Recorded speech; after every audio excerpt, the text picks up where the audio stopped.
কেউ মালা কেউ তজবি গলে, তাই তো রেজাদ ভিন্ন বলে।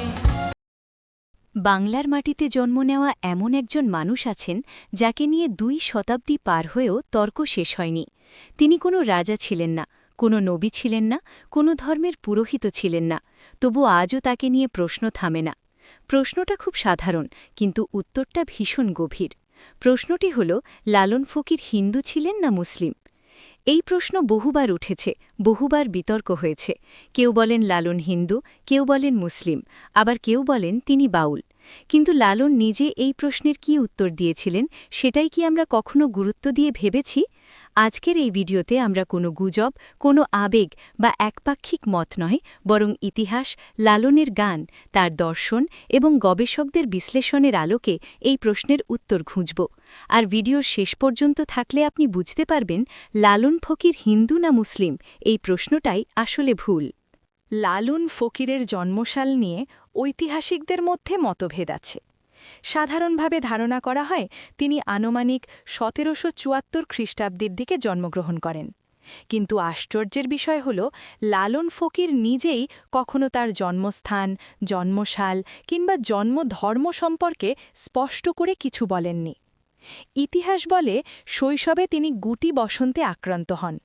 সেই সময়কার সমাজব্যবস্থায় এই রোগকে অসুচি মনে করা হতো, ফলে পরিবার ও সমাজ তাকে ত্যাগ করে। একা অসহায় অবস্থায় তিনি আশ্রয় পান এক মুসলিম নারী ও ফকির পরিবারের কাছে। এখান থেকেই তার জীবনের মোড় ঘুরে যায়। এই ঘটনা থেকেই অনেক গবেষক মনে করেন লালন জন্মসূত্রে হিন্দু ছিলেন।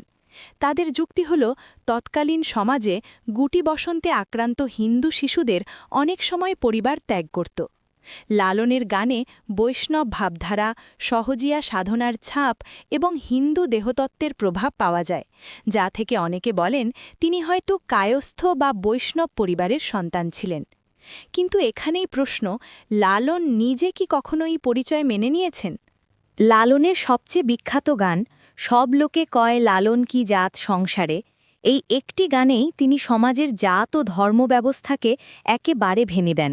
তিনি বলেন, মানুষ জন্মের সময় কোনো জাত বা ধর্ম নিয়ে আসে না, জাত ধর্ম মানুষের গায়ে চাপিয়ে দেওয়া সমাজের তৈরি পরিচয়। তিনি প্রশ্ন করেন, যদি হিন্দু হও তবে দাহ করো সব, আর যদি মুসলিম হও তবে কবর দাও লাশ। তাহলে মৃত্যুর পরে শরীরের এই পরিণতি দিয়েই কি মানুষের পরিচয় ঠিক করা যায়? এই প্রশ্নের মধ্যেই লুকিয়ে আছে লালনের দর্শন। তিনি দেখাতে চেয়েছেন মানুষের শরীর নশ্বর, কিন্তু চেতনা অমর। শরীর নিয়ে ধর্মের এত হিসাব, কিন্তু জীবিত অবস্থায় মানুষের প্রতি মানুষের আচরণ কোথায়? লালনের কাছে এটাই ছিল আসল প্রশ্ন। এখন আসি আরেকটি দাবির দিকে। লালন কি মুসলিম ছিলেন? অনেকেই বলেন লালন মুসলিম ছিলেন কারণ তার নামের সঙ্গে ফকির যুক্ত, তিনি মুসলিম ফকিরদের সঙ্গে বসবাস করতেন, তার দীক্ষাগুরু ছিলেন ফকির সম্প্রদায়ের এবং তাকে মুসলিম রীতিতে দাফন করা হয়েছে। এই যুক্তিগুলো একেবারে উড়িয়ে দেওয়া যায় না। সত্যি লালনের জীবনযাপন মুসলিম সমাজের খুব কাছাকাছি ছিল। কিন্তু এখানেও একটি বড় প্রশ্ন আছে। লালন কখনো নামাজ, রোজা, হজ বা শরীয়তের বিধানের কথা বলেননি। তিনি ইসলামের শরীয়ত নয়, বরং মারফত ও তরিকতের কাছাকাছি এক আধ্যাত্মিক পথের কথা বলেছেন। এই পথ কোনো নির্দিষ্ট ধর্মের নয়, এটি আত্মার পথ, মানুষের ভেতরের মানুষকে চেনার পথ।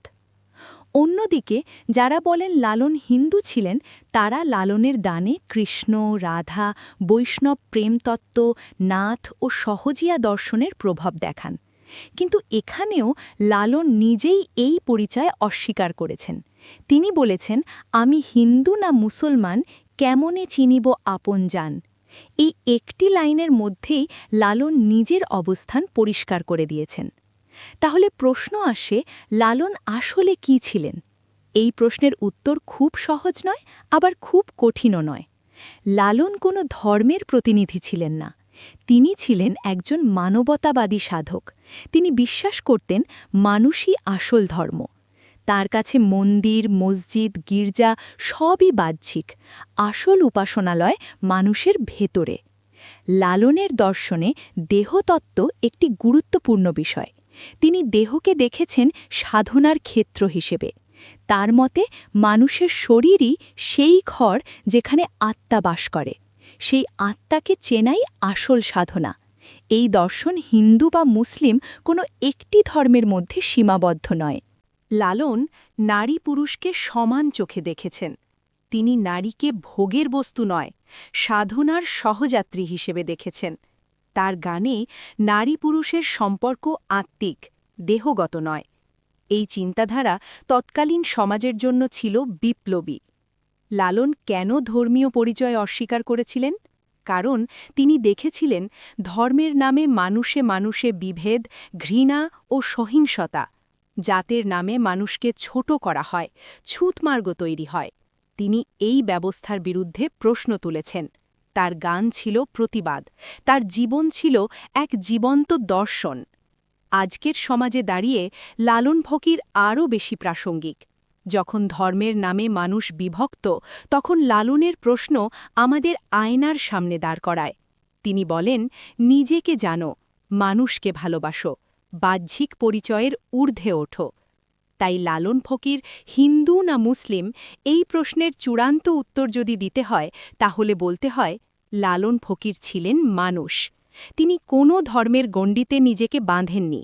তিনি ছিলেন মানবতার সাধক, প্রেমের দার্শনিক আর মুক্ত চিন্তার পথিকৃৎ। লালনের ভাষায়, মানুষ ভজলে সোনার মানুষ হবি। এই একটি লাইনেই লালন ফকিরের সব পরিচয় লুকিয়ে আছে।